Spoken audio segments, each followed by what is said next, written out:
परीक्षित कहते हैं कि है वंश का अंत करने के लिए स्वयं भगवान ने परशुराम के रूप में अवतार ग्रहण किया। 21 बार क्षत्रियों का विनाश किया पूरे विश्व के।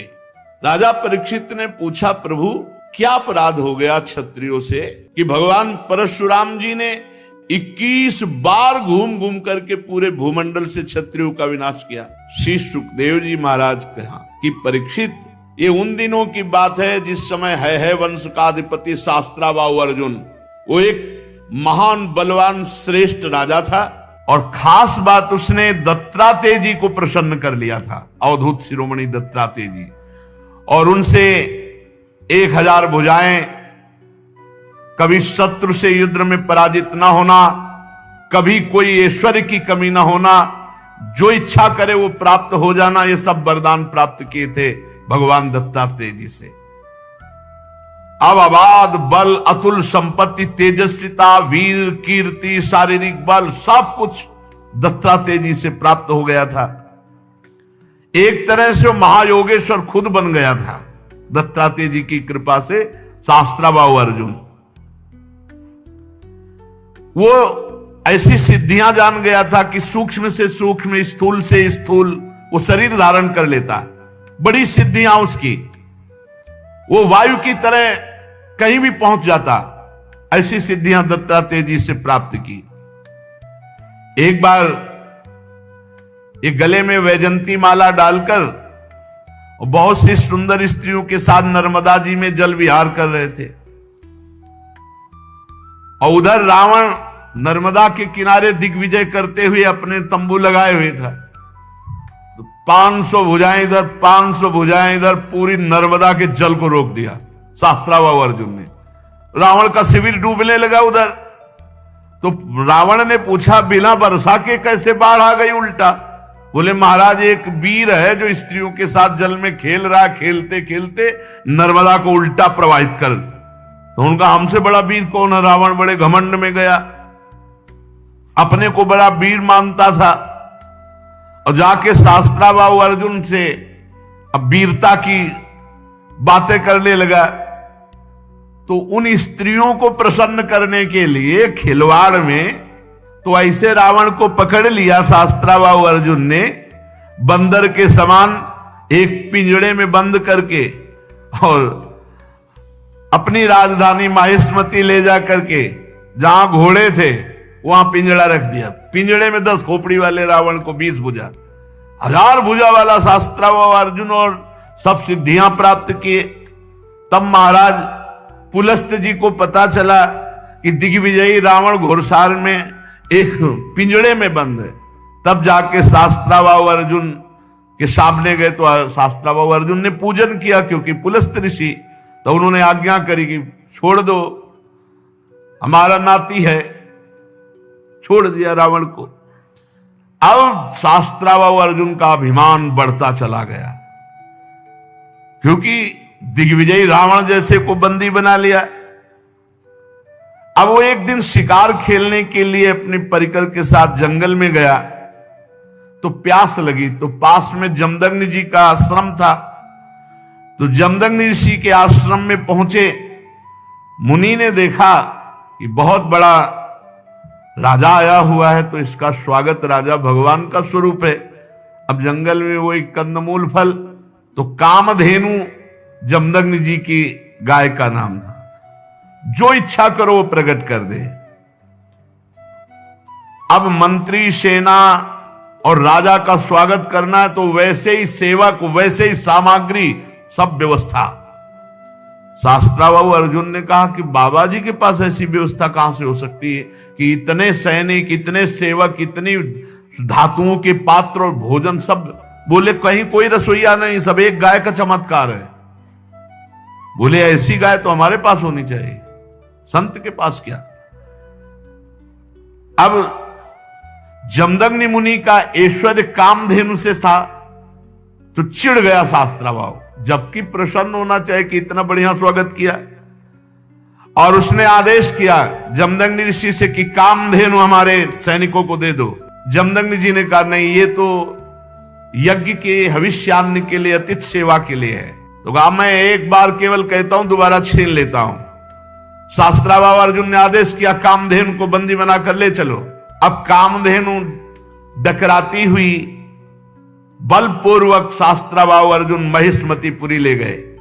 जब शाम के परशुराम जी आए तो आश्रम सब उजड़ा हुआ। मां से पूछा तो उन्होंने बताया कि सारा का सारा दुष्टता का वृत्तांत शास्त्राबाहु अर्जुन है वंशी।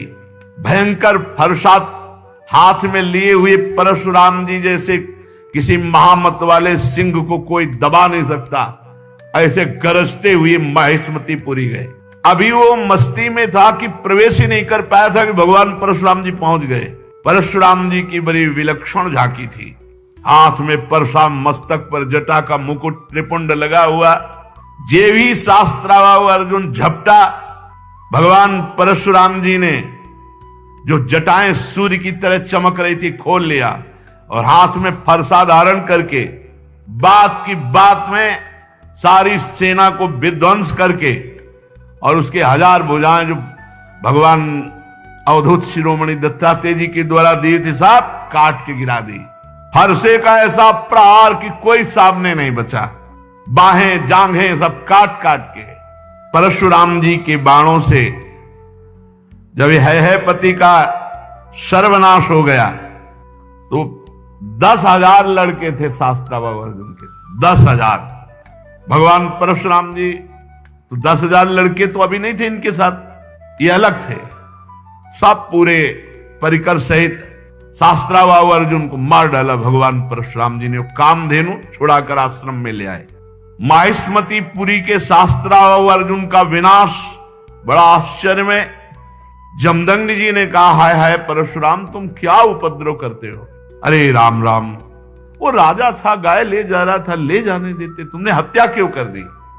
राजा सर्वदेव में होता, तुमने अपराध किया। अरे हम लोग ब्रह्म ऋषि हैं, क्षमा हमारा बल है, संसार हमको इसीलिए पूजता है क्योंकि हम क्षमावान हैं। तुम्हारे ब्रह्मा जी भी क्षमा के बल से ही ब्रह्म पद पर स्थित है। ऋषियों की शोभा क्षमा होती है, ये सर्वशक्ति प्रदर्शन नहीं। भगवान तुम पर प्रसन्न हो, अब तुम तप परायण हो, तुमने अपराध किया, राजा का वध किया, ये ब्रह्म हत्या से भी बढ़कर है। जाओ तीर्थों का सेवन करते हुए तप करो और इसका प्रायश्चित कर डालो। भगवान परशुराम जी घुटने टेक कर जमदग्नि जी के आगे जो आज्ञा। अब 1 वर्ष तीर्थ यात्रा करके अपने आश्रम पर आए। परशुराम जी की माता रेणुका गंगा तट पर संध्या के लिए गंगा जल आदि लेने गई थी।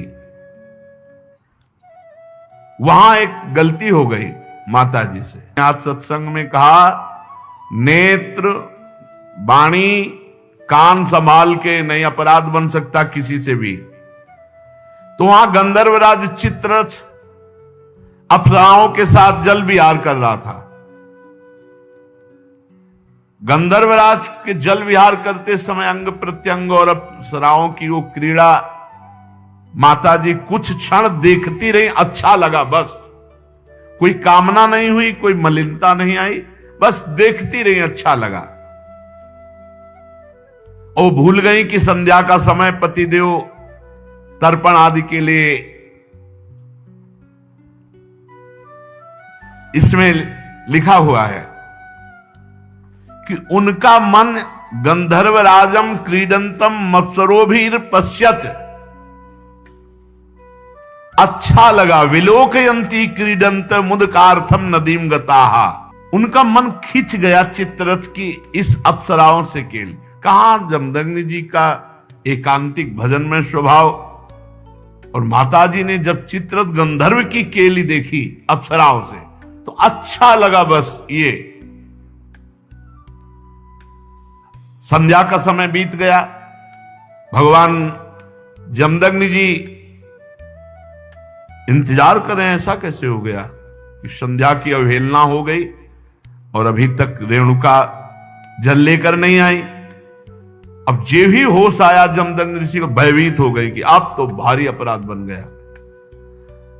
वो महर्षि के सामने आई है, गंगा जल का कलश रखा, हाथ जोड़कर खड़ी हो गई। जमदग्नि मुनि ने कहा मैं देख रहा था, तुम्हारा मन चित्ररथ गंधर्व की केली देखने में खिंच गया।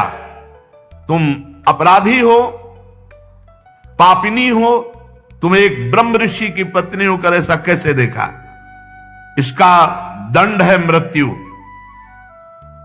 ऐसा कठोर शासन। अन्य पुत्रों से कहा, मार डालो इसको, रेणुका को। किसी भी पुत्र की हिम्मत नहीं हुई। इतने में तीर्थ यात्रा करके भगवान परशुराम जी आए, प्रणाम किया तो उनका बेटा, मां और भाइयों को मार डालो।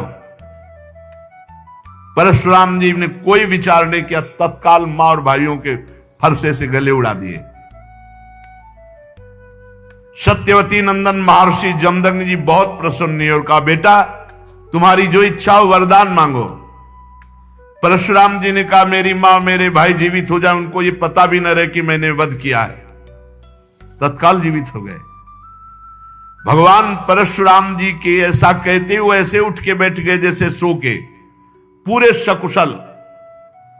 परशुराम जी को पता था हमारे पिता जमदग्नि जी कितने महान पवित्र ऋषि और तपोबल संपन्न हैं। शास्त्राबाहु अर्जुन के वध का प्रायश्चित कर लिया था। परशुराम जी एकांत आश्रम के कोने में बैठकर ध्यानस्थ थे।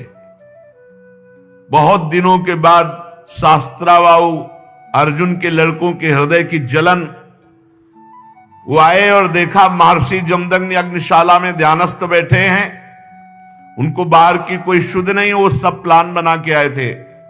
पूरे आश्रम को उजाड़ दिया और माता रेणुका बड़ी दीनता से प्रार्थना कर रही थी, एक भी बात ना मानी और जमदग्नि जी का सिर काट ले गए। जमदग्नि जी ध्यानस्थ थे।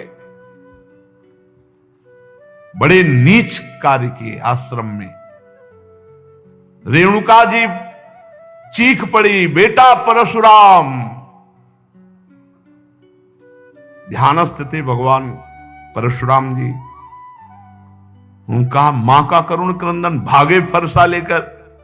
जब नजदीक आए तो देखा जमदग्नि जी का सर काट ले गए। परशुराम जी को अत्यंत क्रोध। माता से कहा कि बिलाप मत करो। वीर पुत्रों की मां बिलाप नहीं करती। आज मैं प्रण करता हूं कि विश्व में क्षत्रियों का संहार कर डालूंगा। एक भी क्षत्रिय विश्व में नहीं रहेगा। अभी पीछे जो आप चरित्र सुन रहे थे, उनमें एक घाघरा के नीचे माई के बालक क्षत्रिय छुपा लिया गया था। जंग ताल जंग, वो क्या उनका नाम विस्मरण हो रहा, जंघा में के पास छुपा लिया था। वही केवल बचा था, उसी से क्षत्रिय वंश चला। पीछे चर्चा में भी आया था। भगवान परशुराम जी ने भगवान शंकर का स्मरण करके संकल्प लिया कि विश्व में क्षत्रिय नहीं रहने देंगे। परशुराम जी माहिष्मतीपुरी में गए और 10,000 पुत्रों के अलग अलग सर काट करके रख दिए और पूरे नगर का विनाश कर दिया। भारी पर्वत ऐसे सिर का मुंड ऐसे इकट्ठा कर दिए काट काट के, और कहते जाते ब्रह्मघाती तुम्हारा विनाश परशुराम करेगा। रक्त की नदी बहा दी। इतने काटे। जो राजा थे, क्षत्रिय थे, ब्राह्मण द्रोही क्षत्रियों का हृदय कांप उठा। भगवान वर्तमान में जो क्षत्रिय असुर स्वभाव वाले हो गए थे, उनके विनाश के लिए ही प्रकट हुए थे। इसलिए अपने पिता जमदग्नि के वध का निमित्त बनाकर 21 बार, एक बार घूम के काट डाला, फिर 2 बार घूम के, 21 बार पूरे विश्व में घूम करके 5 तालाब समंत पंचक में रक्त के बना दिए काट काट के। और फिर अपने पिता का सर जो सुरक्षित रखा हुआ था माता के पास,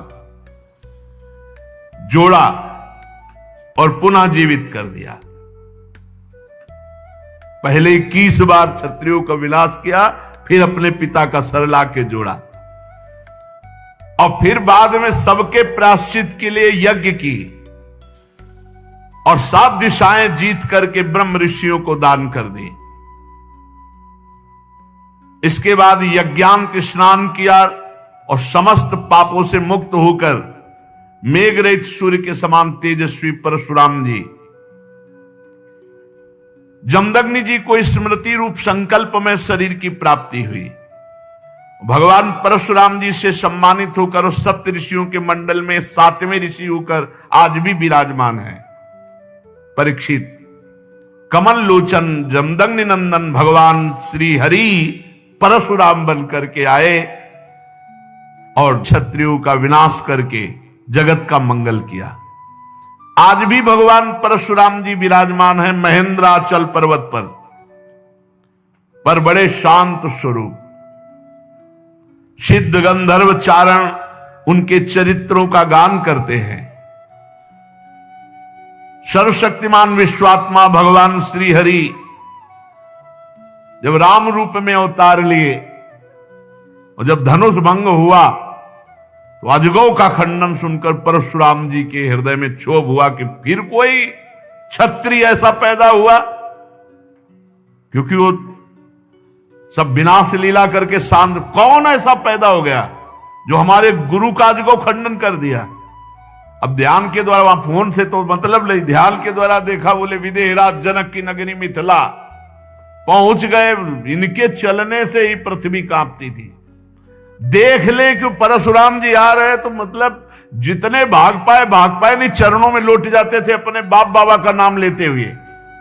ऐसा सहजे चितवन मनोहरिसाने, ऐसे देख लिए तो समझ गए हमारी आयु पूरी हो गई। कोई भी हो, ऐसा रुद्र रूप भगवान परशुराम का। पिता सहित नाम लेकर सब दंडवत प्रणाम। महाराज जनक भी सब सीता जी को लाके, विश्वामित्र जी राम लक्ष्मण को लाके दंडवत कराई। भगवान परशुराम ने कहा, जनक, इस सभा में कौन ऐसा है जो हमारे गुरु भगवान शंकर के अजगौ का खंडन करने वाला है। सारी सभा उसको छोड़कर अलग हो जाए या वो सभा को छोड़कर अलग हो जाए, नहीं अभी सारी सभा मारी जाएगी। अब तो कोई उनके ये थोड़ी था कि केवल भाषण ही दे रहे हैं। उन्होंने 21 बार क्षत्रियों का, पूरी जनकपुरी में हाहाकार मच गया। जानकी जी को एकांत लेकर उनकी माता रोने लगी, सब बन गया था, बिगड़ गया, नहीं तो बढ़िया बन गया था। अजगौ खंडन हो गया, राम जी के साथ सिया जी का ब्याह। बाहर उलरे चलाए दे रहे थे परशुराम जी। लक्ष्मण जी ने कहा, महाराज थोड़ा शांति धारण करो। शांति, ऋषि का स्वरूप शांत, घोर वेश धारण किए हुए हो, कैसे बार बार, ये ऋषियों की मर्यादा। अरे ये किसका लड़का है, हमको समझा रहा है। परशुराम जी हमको समझा रहा है, हमारा गीत न विश्वामित्र जी का बता दो हम कौन है। अरे लक्ष्मण जी ने कहा, गुरु जी के बताने की जरूरत नहीं, आप कई बार बता चुके हो। आपने तो अपने मुख से कई बार बताया कि आपने फरसा से क्षत्रियों को काटा, ये वो खूब बता चुके हो। महाराज यहां कुमड़ बतिया को नाही, जे तर्जनी देख मर जाही। ये बार बार उलरो मत, गुस्सा मत दिखाओ। यहां कुम्हड़ा की बतिया नहीं कि तुम्हारी तर्जनी उंगली देखने से हम, महाराज हम रघुवंशी हैं। जहां परशुराम जी का क्रोध बढ़ता वहां राम जी आगे आ जाते, हाथ जोड़कर विनय करने लगते। तब उन्होंने कहा, पहला फरसा तुम्हारे चलेगा। राम जी से कहा कि पहला, क्योंकि जब हमको क्रोध आता है, ये छोटा राजकुमार क्रोध दिलाता है, इसको तो समझाते नहीं, और हमसे विनय करते हो, और हमें लगता है कि तुम्ही ने अजगौ खंडन किया है। राम जी ने कहा, हां, आपका कोई दास, निज दास, वही ऐसा करने के साहस कर सकता है। अरे दास तो सेवा करता है, स्वामी के प्रति अपराध नहीं करता है। बहुत क्रोधित होकर के तब उन्होंने कहा परशुराम जी से, सावधान, अभय होए जो तुम्हें डराए। पहली बात तो जो आपसे डर जाता है वो अभय हो जाता है, क्योंकि आपका स्वरूप ऐसा है। और दूसरी बात हम आपको बता रहे हैं, हम रघुवंशी हैं। काल भी सामने ललकार दे तो कदम पीछे नहीं हटाते। भगवान श्री राम के गंभीर वचन जे ही कान में पड़े वो आंख में आंख मिलाई तो थर्रा गए परशुराम जी और कहा, एक हमारा संशय निवृत्त करो, इस धनुष पे प्रत्यंचा चढ़ा दो। बस मेरे हृदय में कुछ संशय हो गया। ऐसे ही जे भी लेने को हुए से धनुष आ गया, खिलवाड़ में चाप चढ़ा दी। उनका भगवान श्री हरि के सारंग धनुष पर चाप केवल श्री हरि चढ़ा सकते हैं। आप श्री हरि हैं, आप हमारे भगवान हैं और भगवान के चरणों में झुके। और उस दिन जो चाप चढ़ा तो भगवान श्री राम ने कहा, आपकी आयु को नष्ट कर दे या आपके तप को नष्ट कर दे, क्योंकि बाण व्यर्थ नहीं जाएगा। तो उनका, प्रभु हम तो आपके आश्रित हैं, तप को नष्ट कर दीजिए जिसे हम पुनः कर सकते हैं, लेकिन आयु और अंतर्ध्यान शक्ति आदि को नाश मत कीजिए। भगवान ने परशुराम जी के तप को लक्ष्य बनाकर बेधा। उस दिन से आज भी शांत स्वभाव से बिना किसी को मारे काटे भगवान महेंद्राचल पर्वत पर विराजमान है। अगर आपको यह वीडियो पसंद आई हो तो इस वीडियो को लाइक करें और मेरे चैनल को सब्सक्राइब करें। आगे आने वाले समय में ऐसी ही और भी वीडियोस में अपलोड करूंगा। अपना कीमती समय देने के लिए धन्यवाद।